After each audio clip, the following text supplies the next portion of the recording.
प्रदेश सरकार की ओर से वनाग्नि को लेकर उठाए गए कदमों से प्रदेश में वनाग्नि की घटनाओं में काफी कमी आई है।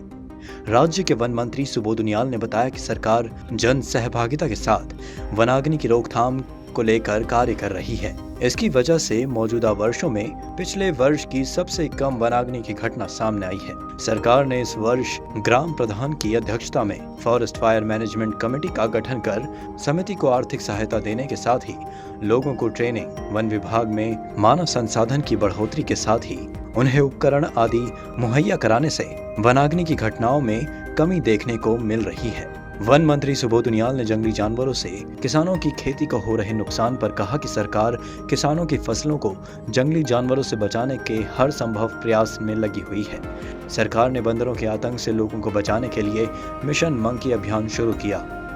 इस अभियान के तहत अब तक 1,40,000 से अधिक बंदरों को बंदियाकरण किया गया है, जिससे बंदरों की आबादी को रोका जा सके। इसके अलावा जंगली सुअरों से बचाव के लिए उपाय किए जा रहे हैं। साथ ही सरकार ने जंगली जानवरों के हमले से होने वाले नुकसान पर भी मुआवजा देने का फैसला लिया है।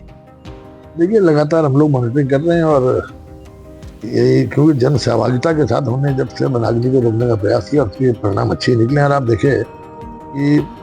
21-22 के मुकाबले 22-23, 23-24, 24-25 तीनों ही वर्षों में वनाग्नि काफ़ी कम घटनाएं हुई और विगत वर्ष के मुकाबले अभी तक इस वर्ष में आधे से कम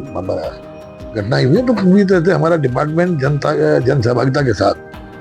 हम और क्योंकि विगत वर्षों में हमने करीबन 1,500 के आसपास मैन पावर भी बढ़ाई है। इसके अलावा जो यथासंभव इक्विपमेंट्स देने का काम किया और सबसे बड़ी बात कि हर सेक्शन में लोगों को ट्रेनिंग देने का काम करके इससे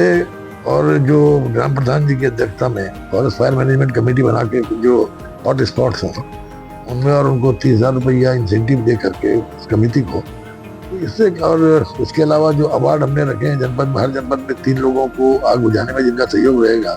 1,75,000 और 51,000 रुपये के 3 अवार्ड हर जिले के अंदर। और साथ ही कर्मचारियों को भी हर जिले में 1,75,000 और 51,000 जिन कर्मचारियों का भी इसमें सहयोग रहेगा। साथ ही साथ जो हमारे फायर वाचर्स हैं उनकी जीवन बीमा राशि को 10 लाख करने का काम, ताकि अगर कोई दुर्घटना हो जाए तो कम से कम ऐसा तो उस बेचारे के परिवार को जितना मिल जाएगी अपने आजीविका चला सके। तो इन तमाम प्रयासों से और लगातार जो मॉनिटरिंग हुई और पहली बार हमने देखा था कि हम लोगों ने 2022 में पहली बार